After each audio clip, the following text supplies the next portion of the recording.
Hello there, and welcome to What's the Point? A question we should all be asking ourselves, and the podcast by brand architect Bill Ellis that will help you discover, clarify, and live your purpose. Hi everybody, it's What's the Point one more time, and today's guest, as they all have been, is a very special person. In this case, today's guest is a fellow Go-Giver certified coach and Go-Giver certified speaker. He's also a good friend of mine that we've gotten to know each other through the years. He's a man that helps a lot of people and a lot of companies, and importantly, everything I'm saying, there's not a bit of BS to it. This is a man that doesn't like BS, and he's going to tell you how to get rid of BS in your life, and there's a lot of meanings to that, so pay attention. My guest today is Likky Lavji. Hello, Likky. Hey, Bill, thanks a lot. I appreciate that little kind introduction about the BS. Well, it's kind of your thing, and that also lets all of the listeners know that there's something coming that's not BS. Actually, something's coming that is BS, but it's coming as a solution, and it may be a little bit of a twist on the BS that everyone's used to hearing, which is what lets me have some fun with it too. So thank you for your time. Thank you for sharing yourself and your knowledge with us today.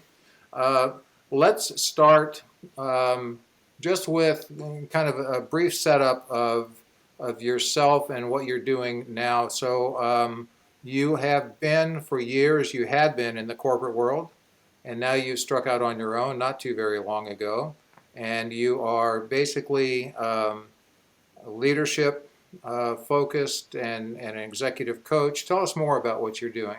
Thanks. But don't reveal the secret of the BS too soon, though. I won't for sure. The corporate world, I actually had my own IT company for 25 years.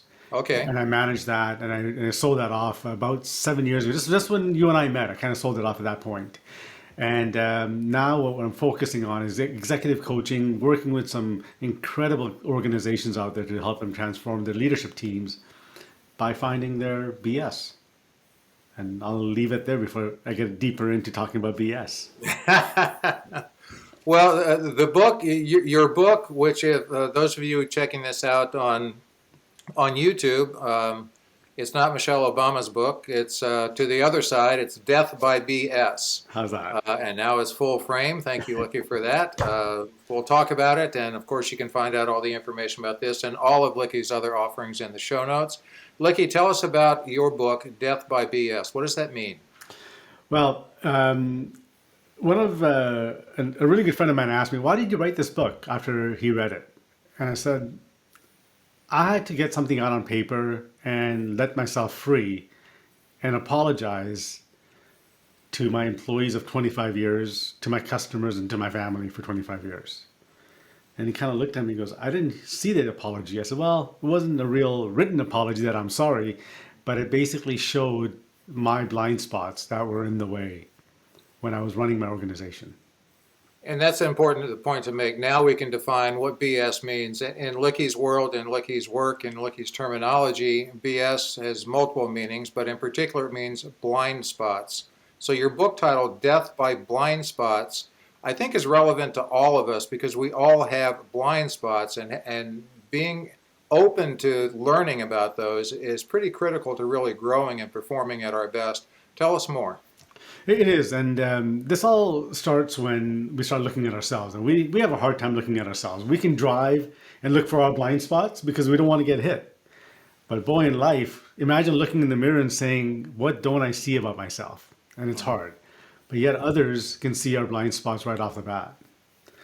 So the journey I've been taking people on over the last few years is helping them look within themselves, look at themselves clearly to find out their own blind spots. And these are the things that we kind of know about ourselves, but we can't articulate about it. It's the perceptions that we have about things from our past that frame our behavior today. And we start acting that way. Yeah, and I find it interesting that your first answer when someone asked you about the title of the book was that it was kind of an apology, at least an indirect apology to all of your employees for 25 years.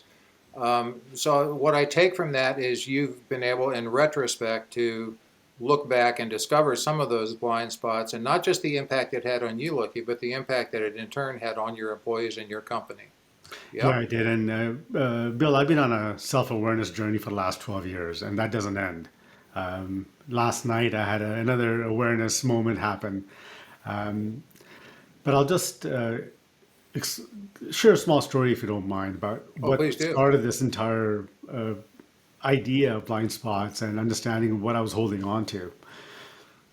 When I sold my IT company, I was sitting, as everybody does, you sell a company, you go sit at the beach for 10 days, right? On the eighth day, I was sitting on the hammock in Mexico, and I woke up literally numb. I couldn't move. My wife at that point goes to me, "What's going on?" I said, I don't know." So I called up my coach and I said, this is what's happening. He kind of snickered and laughed. He goes, "It took 8 days. I thought it would be about day two you'd do this." I go, "What do you mean?" He goes, "You're out there to always talk to people and help people because that's how you get your gratification." I didn't hear that last part about that's how you get your gratification. I got the first part that you're always helping people and you love doing what you do. So I didn't. So I just said, "Okay, that's great." So I called up our good friend Bob Berg. I said, "Bob, I want to start doing something with you. What can we do?" He goes, "Well, great. I've got a speaker and a certified coach program." I go, "Well, I can't be a speaker." And he goes, "What do you mean?" He goes, "Well, I have a stutter and I can't speak with it, in front of crowds with a stutter." He goes, "Yeah, I hear it a bit." He goes, "Come on down. Let's go through the certification process. At least you can be a coach for us." Fast forward a couple of weeks, sit down through his workshop. Day three, he does an exercise, and I won't get into the whole exercise, but basically I was asked to stand up. He acknowledged me for my traits. His business partner, Kathy, gets up and acknowledges me for my traits. Third person, fourth person. By then, I was in tears. Mm. And Bob looks at me and goes, "What's going on?" I said, "Well, I've never heard these words before." And he turns on and says, "I invite you to think maybe you haven't listened to these words before." Mm. And, Bob has the five laws, and his law of receiving is the key to effective giving is staying open to receiving. Yes. And I couldn't receive good coming my way. Uh-huh. So, anyways, the rest of the people finished. I had this sense of lightness. I took a flight back that evening from Orlando to DFW and talking to the passenger for 2.5 hours. And like 10 minutes left in the flight, I turned to her. I go, "Hey, just got to ask you a question. Was I speaking with a stutter?" And she kind of looks at me and goes, "No." I said, "Oh, that's kind of weird." So then I get to DFW. You know how big the airport of DFW Yeah. is. So I'm going around talking to strangers. And they're like, and I'm trying to see if I have a stutter, and I don't. I get home and I tell my wife this, and she goes, "Great. It took 10 strangers to tell you what I've been telling you for years, that you are a good person." Now, I had to go back and figure out where the bad person story came into my life. Mm-hmm. And it was when I was 10 years old. Landed in Canada as an immigrant. I was asked to share my story in front of the class, and the kids started laughing, and one kid said, "Go back to where you came from." And that was it. The next morning, I started with my life of Likky's not good enough, doesn't belong. Life of stutter with Likky started. Now, I held that for 35 years, Bill. Well, that's understandable, first of all, and your story is powerful on so many different levels. Um, first of all, to hear you explain how your wife said it took 10 strangers to tell you what I've been telling you all these time.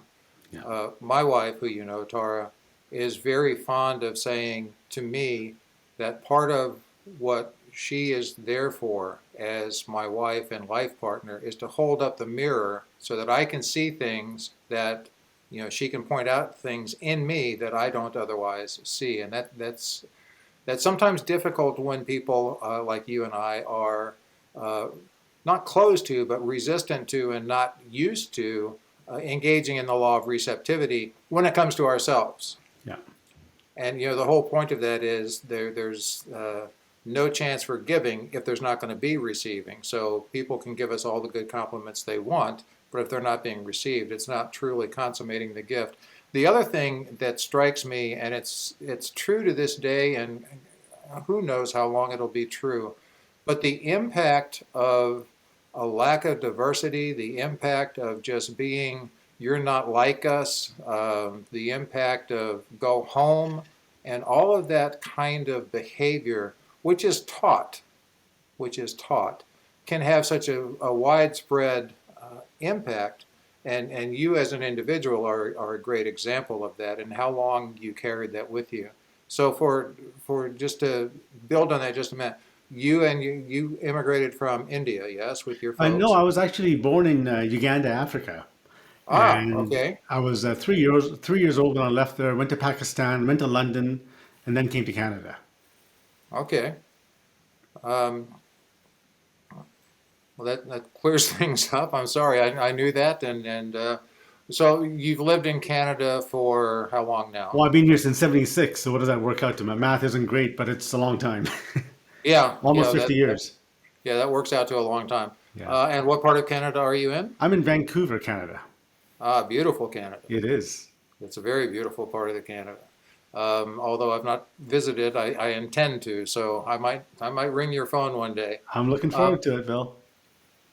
let's get back for a minute to the book. Tell us about the premise of Death by BS um, and just how people can use that to improve.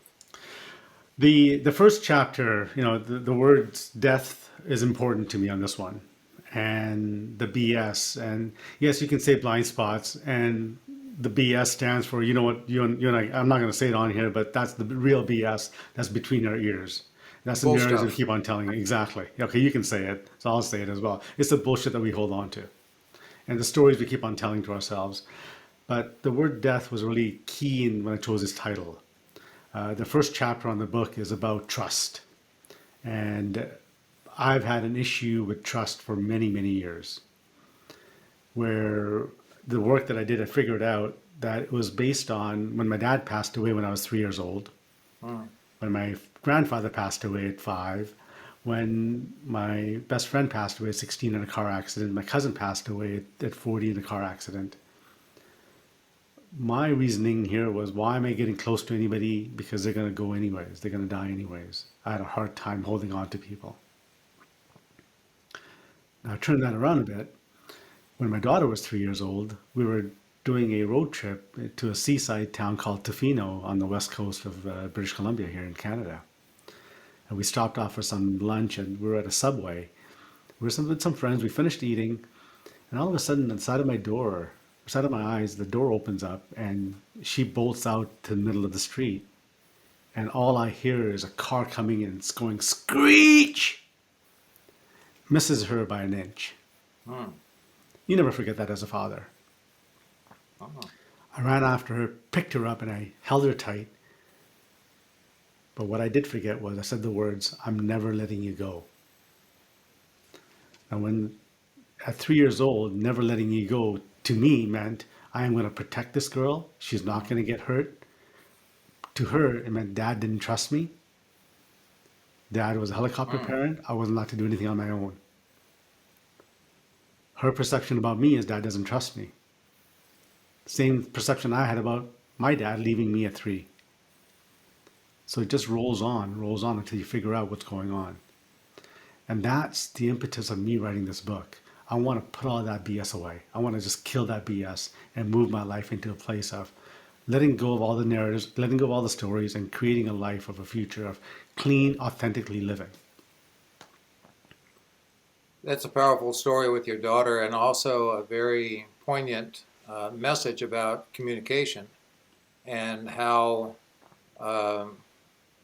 George Bernard Shaw has said, and people that listen to me with any regularity have probably heard me say this before, but the mystery with communication is the illusion that it actually took place.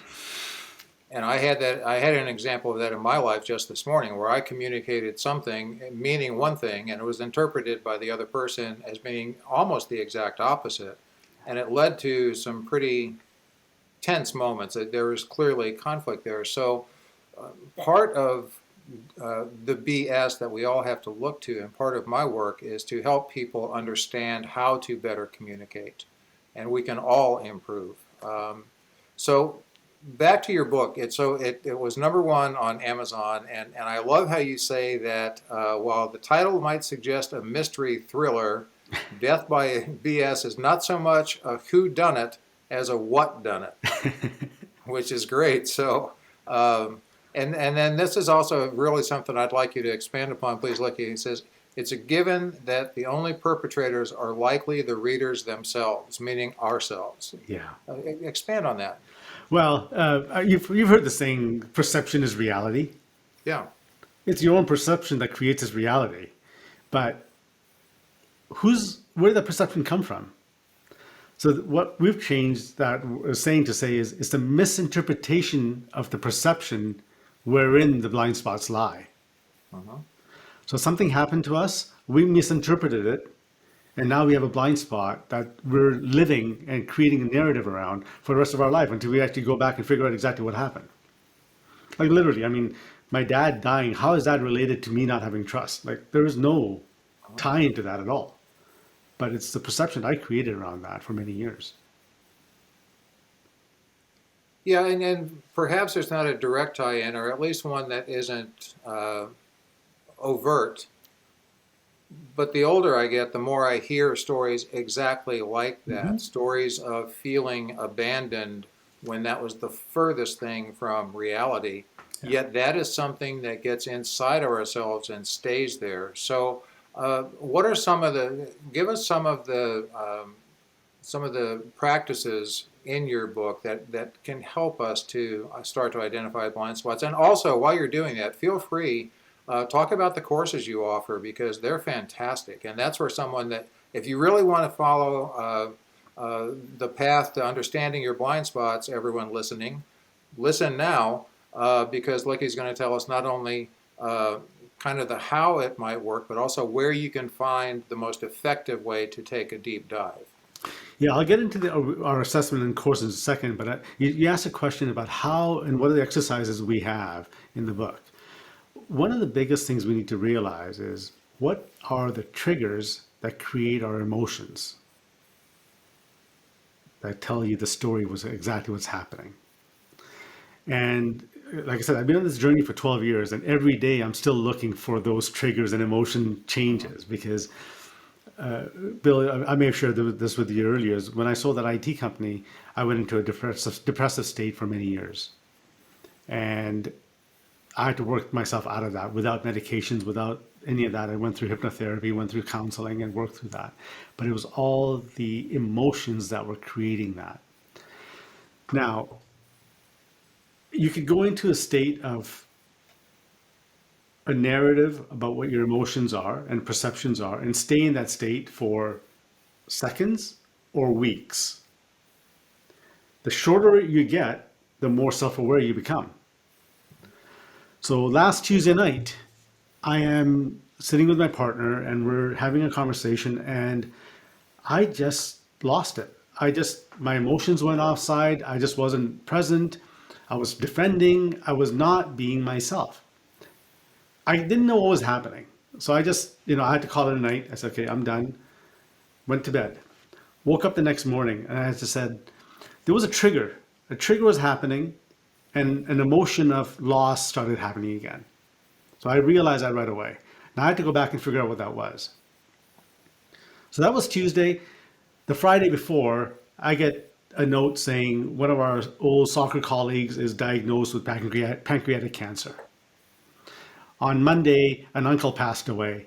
And the same day, I find out my mentor, who's 70 years old, passed away. Boy. Look what's happening. That trigger of loss came in. I didn't even realize it. And my emotions went straight into it, even though I've done all this work. But the difference here is, Bill, it only took me a night's sleep to figure this out, as opposed to hanging on to that forever or for such a long time.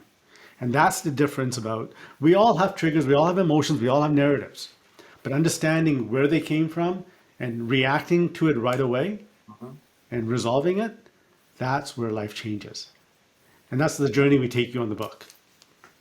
100%. And boy, that is just so telling. And it's no wonder your book hit #1 bestseller. Um, I too have been on a self-awareness and self-growth journey for at least 2 decades. I always regret that I didn't start sooner, but I didn't have enough awareness to start sooner, so it's a process, and we have to embrace that.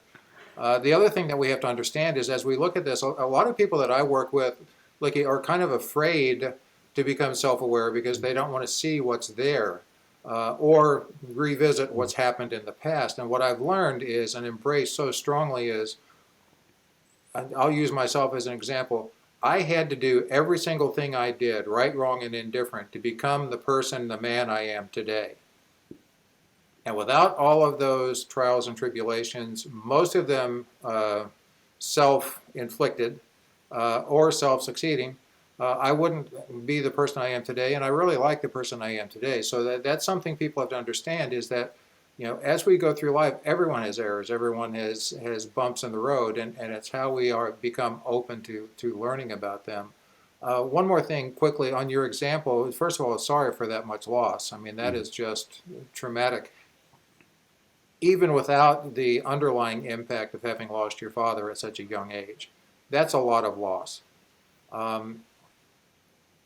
But your story reminds me of something that I talk about with a good friend of mine all the time, and that is, what's the thing behind the thing? So you were upset and your emotions came out and you had to shut down and leave, but what was the thing behind the thing? And that's what you were able to find because of your openness to finding your own blind spots, or BS, if you will.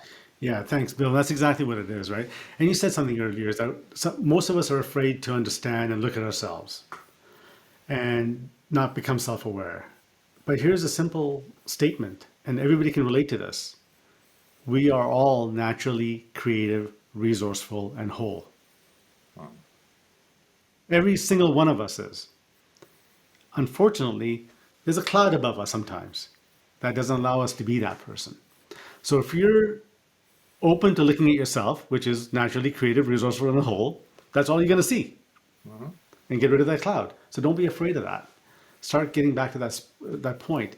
I had a counseling session 2 days ago, and she goes to me, she goes, "Likky, there's a dark cloud that's been lifted." And I've known her, working with her for about 3 years. And that really resonated, because I did leave a big part of my life behind over the last couple of months. And for her to notice that just by my being, without even sharing anything, there is a change in people when they let go of what their baggage is, what their narratives are. So learning to look at ourselves and being self-aware. The funny part here, Bill, and it's not funny, it's actually really serious, that we're really good at judging other people's emotions. Right? How can we judge somebody else's emotions when we don't know what our emotions are and what our triggers are? Yeah, it's very much a challenge, and I can say this: it's much easier for virtually everyone to judge someone else than to look at themselves. So, I mean, that's somewhat common. That doesn't make it right. But what I talk about in working with people is part of what we have to understand is that behavior can be seen or heard or felt. Behavior is tangible. So if we walk into a store and we see the clerk leaning against the counter, the clerk is leaning against the counter. Anything beyond that, the clerk is leaning against the counter because he's lazy or because whatever, that turns into judgment. So if you can't literally see it, hear it, or feel it, it's subject to interpretation. And that's where we have to be, I think, pretty cautious about how we apply our judgment, our predetermined thoughts to other people, because we certainly don't know. Well, it's the implicit biases, right, that we're putting into other people. And that's where the misinterpretation of the perceptions start changing, and then we create blind spots. And when I say that is, we're taking our own feelings and our own blind spots and portraying it on somebody else, or projecting it on somebody else. Yeah. And there's really no need for that. So this is where I have a lot of fun. And And you can imagine as a coach, it takes a couple of sessions to start pinpointing some of these blind spots. So my business partner and I, Kevin came up with this incredible assessment called the blind spot assessment. And it takes about 4 minutes, 14 questions, and it puts you into one of 8 categories. And it gives you a list of potential blind spots for you. This has made my life a lot easier. Now I can just look at this piece of paper and say, okay, what do you think, Bill? This blind spot here, does this relate to you? And then we have a conversation. All of a sudden, you know your blind spots, or potential blind spots at least. Mm-hmm. Yeah, and that's great. That's a great way to do it. And segueing a little bit into your coaching, I love the fact that you are very open with the fact that you have a very straight to the point, tell it like it is approach. And here's what makes that a little bit different. We can do that. You can do. I know that you do actually do that with compassion and care. And as we've talked about quite a bit, and our good friend and mentor Bob Berg talks about, being brutally honest is not a good thing. No. There's no reason to have brutal in it. Being effectively honest, being intentionally honest is great. So, how do people kind of respond to that in your workshops? Does it take them a bit to kind of warm up to that? You've done work with Patrick Lencioni, and it's all about building the trust and being vulnerable initially. And no matter who I speak with in workshops or my keynotes or even my executive coaching, I try and build trust first. And the only way I can build trust is showing them, look, this is where I was, this is where I am, this is what I'm still struggling with. And getting vulnerable and being real, being authentic. And the moment I start doing that, that connection starts building. And most people will start speaking right away. They can relate to some of the stories. And if they can't, I will dig deep into it. And they're open to it because it's not brutal. It's about asking really curious questions and seeing stuff that's happening in their body language. You can tell that they're affected by the story, and you can tell that they're resonated to the trust story or to the loss or whatever that was, or to the racism. And then you can pick on that. You can pick on those little points and have deeper conversations about that. So it's not brutally honest, but I am a direct coach, and I would say most people like working with that approach because it gets them results faster. I tend to agree with that, and I really just was wanting to make the point to anyone listening that might say, oh yeah, well, it's good to be brutally honest, and to dispel that, because I see that, you see that, Bob Berg sees that, everyone that really understands anything about honesty sees that brutal honesty is not a good thing. So I just kind of wanted to cut the legs off that sooner rather than later. Thanks. So you have a 5-step process when you get into working with people and working with companies. Can you top line that for us? Yeah, so it's a 5-step process, but I want to bring it down a little bit more into we have something called the 7 laws of success, and we need to understand the law of the lens, meaning how do we see the world? How is the world impacting us? So, for example, without a dad, where did I get my etiquette from? And I've been told you're very courteous to others and you've got this mannerism. And I don't recall a certain mentor that ever taught me that, or parent that taught me any of that.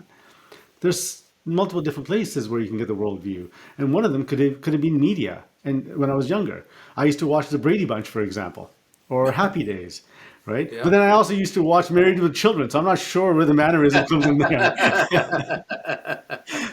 But see, there's the worldview. How do we see the world? Is it clear for us? How do we see ourselves, the law of the mirror? Do we see ourselves clearly? Or are we seeing a refraction of ourselves? Or are we open to seeing that? And then the other one is the law of the barricade. What is in our own way? And the next one is, people call it guards. I call it the law of the facade. What's that facade we have up here? And I remember I was in New York a couple of years ago, and we were talking in my course, and I asked my cohort, how do I show up when I walk into a room? And they kind of snickered like that. So they go, you sure you want to know? I go, yeah, I'd love to find out. They go, well, you show up as a pompous ass. And I go, Okay. I just stepped back. I said, tell me more. They go, well, hang on a second. Only until you speak. Because when you walk in all dressed up, you don't smile. And you walk into a room, you look like you want to own the room. And I don't smile because I think I have bad teeth. It's not because I don't want to smile. So literally, when they told me that, the next week I walked into a networking event. I still dressed up, but I smiled, even with my eyes. Hmm. And the amount of people that approached me, instead of me having to approach them, changed. Yeah. So it's that perception, that facade that I had of some sort. I had to show up as who I am. So I had to change that. Then there's the good old law of ripple effect. You've got the facade, you've got the barricade. How is it rippling? Where is it? How are you influencing others with that? And Hmm. then the law of the heart. How are you connecting with others? Bob Berg does such a good job with that, connections Oh and boy, does he. relationships. And I learned a lot from that. And then the last one is the law of the impact. How do we go and impact and empower others with what we've just learned? So we take people through this journey and understand the self-awareness journey, find out their blind spots, and they can run an incredible cohesive workshop. Bill, you and I have done work with Patrick Lencioni. I've done work with EOS, traction, strategy work. I love the work that they do, but I used to hate implementing it and then walking away. Because the Hmm. moment I walked away, they reverted back to their old Yeah. habits. So the work that we've done now changes mindset shifts, allows people to really get engaged. Then strategy comes in. You know, the old, you actually had Shed on your podcast last, and he talked about being a humble leader Hmm. and showing up authentically. And that was key. Showing up as who you are and caring for people, then any kind of strategy can last and stay and stick. Yeah. So that's the approach we take people through on our leadership program. That's great. Yeah, by the time this episode airs, Shedlesky's episode will be 1 or 2 or 3 back. But I encourage anyone that hasn't listened to that to listen to that. It's part of my Canadian guest tour. But yeah, humble leadership made a lot of sense, and what a nice humble man Shed is, and Yeah. very insightful. You know, I heard a great example the other day, and I apologize because I always like to give credit to whomever came up with this concept, and I don't off the top of my head. But they talked about self-awareness being very much like a T-shirt with writing on the front and the back. If you're wearing a T-shirt with writing on the front, you can look down and see what it says. Or you can look in the mirror, and if you can read backwards, you can see what it says. But you can't see what's written on the back of the T-shirt when you're wearing the T-shirt. And Mm. that's when you need someone else to help, if you will, take you by the hand and or just say, hey, here are some of the things you're missing. And when I heard that the other day, I thought of you, and I thought of death by blind spot, and I thought about how important it is to have someone that we can trust to say, hey, what's that writing back there? Yeah. I might be afraid to find out what it is, but I need to find out what it is. And that kind of summed up for me what you do. Does that make sense to you? Yeah, thank you. And that's exactly what we do is, or exactly what I do is when I talk to people, we understand, we can see what they're holding on to and they just can't see it themselves. So we gently get them through a process, through a journey of understanding what they're not seeing and work through that. And it's not, I sit there and go, okay, this is your blind spot. No, we go there and we sit there and have a conversation and they start becoming aware of what their relatability for some of these issues that they're having. And they may have a relationship issue, they may have a communication issue, they may think that things aren't going well for them, or they have a scarcity mindset and they're so afraid of retirement. Whatever their challenges are, there is a blind spot that's associated with that. There's a personality or perception that's allocated to that. Scarcity mindset is a prime example. You know, the age group that we're at, Bill, there is an inheritance scarcity mindset because we were either immigrated or parents were working really hard, 2 or 3 jobs just to support us. And we saw that. So we saw that whole, let's just save every single thing. Or imagine a parent giving a child $2 allowance and the child goes over to the corner store to buy some gum, comes back home and the dad goes, what, you bought gum with that money? All of a sudden, he's got the scarcity mindset from that one little comment. That's okay. Let's understand what that is. And is it a reality? Is that perception a reality? Mm-hmm. And let's work through that. And that's really, really important. You know, so Again, I'm speaking today with Likky Lavji, the author of Death by BS. Use the BS however you see it, death by bullshit, death by blind spots, your words here. So as challenging as that name might be to a lot of us, what I find very interesting is that your full name, and I'm going to perhaps mispronounce this, is Likky Madat Lavji. Yeah, Madat's my dad's name. Okay, and that means help. Help. So I wonder how much destiny was involved in that name being added, because you said you didn't really understand where you got your manners and your consideration and your thoughtfulness. Maybe that was the universe or the higher power, as anyone believes it, saying, okay, just in case this guy doesn't get it, we're going to give it to him in his name, and then he can always say, oh, that's it. Maybe. Just a wild theory that we'll never be able to validate one way or the other. Bill, I'm just going to sit on that for a second because that really resonated and landed at home. So thank you. A pleasure. Yeah. So I want to let you resonate with that, but I also want to keep the conversation going. So let's talk real specifically about what your offerings are, because people that have listened this far, first of all, thank you. Feel free to like and subscribe and rate and share. And I say that because it helps other people find the show, and it helps other people find the content that people like Likky and Shed and Bobby Herrera and Tara Rogers Ellis and others share. But let us hear more directly about what your workshops are, how they work, how people can access them. It's the links are going to be in the show notes, but give me what it is and the why we should care. Well, there's basically two offerings. One of them is our leadership program that we work with teams, and we're specific on teams that we work with. We work with teams and the leaders that really give a crap about their employees, just don't know how to make it happen. There's leaders who just want to earn money and bottom line it. That's great. All power to them. But we want the humble leaders, the leaders that actually want to care about their people to grow the company. We work with them. And we work with them and their middle management and the C-level directors. We transform them, understand where their issues are, their blind spots are, and then put strategy in place to get them to the next level. And then within that, we work with executives, or I work with executives to actually start transforming them where they're stuck. Bill, I work with professionals, surgeons, lawyers, doctors, along with individuals that are just wanting to get a better life for themselves. And they just kind of understand what's stopping them. They're bottlenecked, there's a cloud over them, and we work through a process and get them over that cloud and increase their fun in their life. And they become incredible human beings at that point. Okay. So when you work with, just to follow up on what you said, a professional, and there's so many professionals, but in particular a doctor or a lawyer, do you tend to work more with them as individuals, or do you kind of work with them on a team basis? Great question. Our client base either starts with the team and then ends up individually.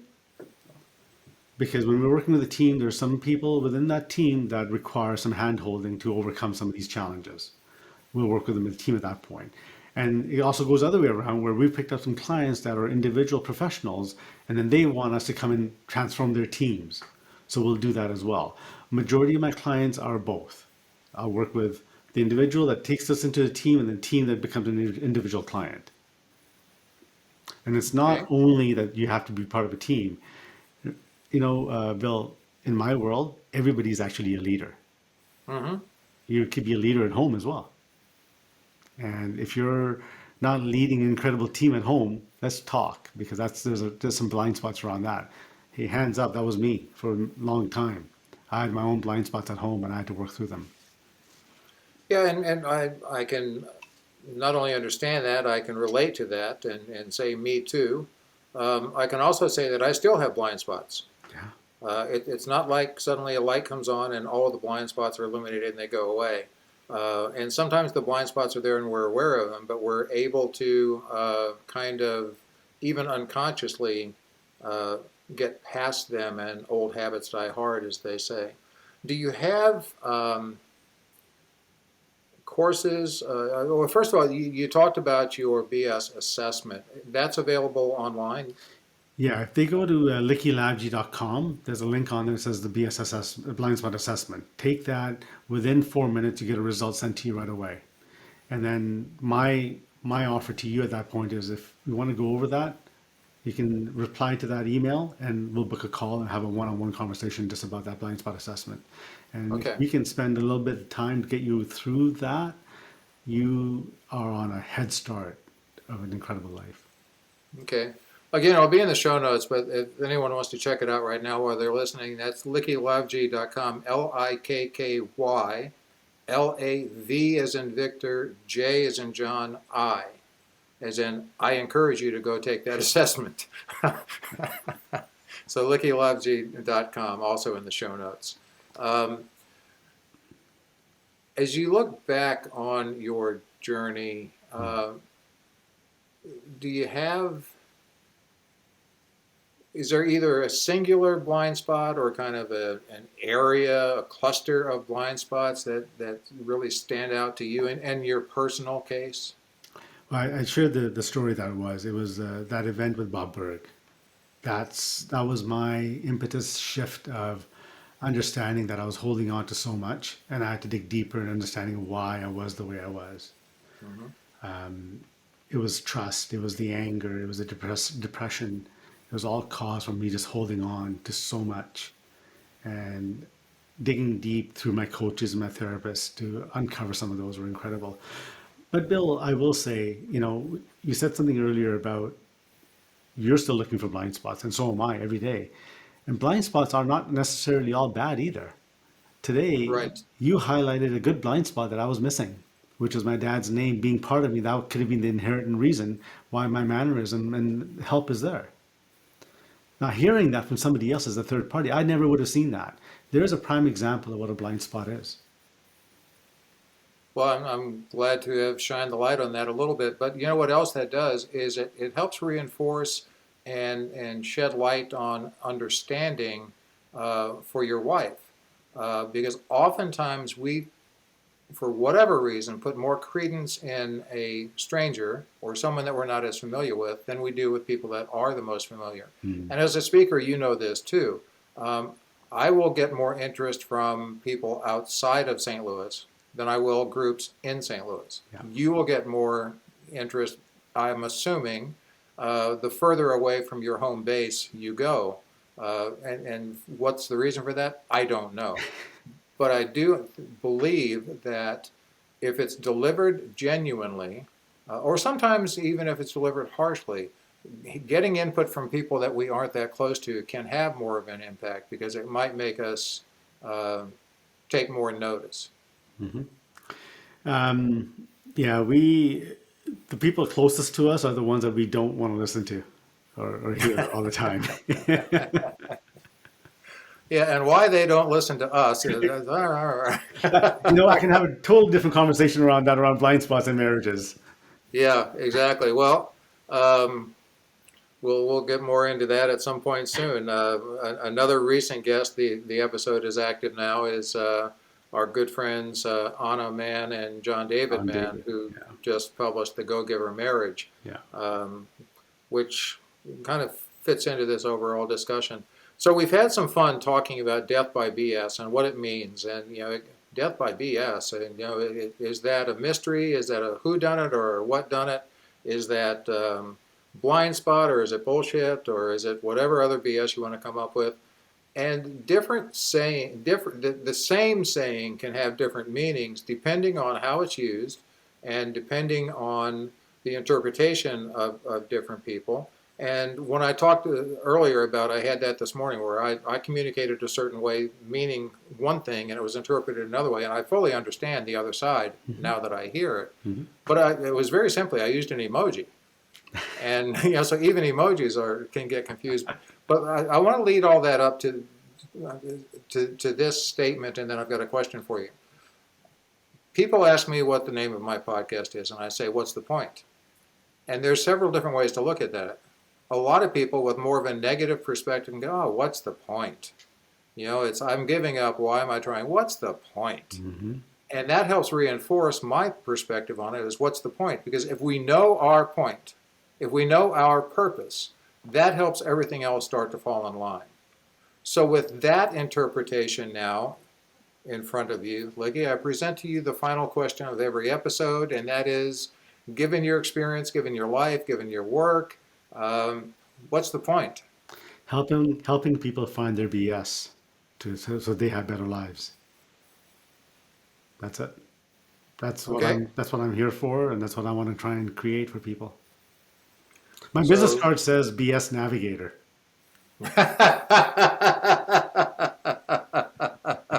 Well, that one, I need to get a card just because I love it. Just shoot me a picture of it or something. BS Navigator, that's nice. A lot of us think we are.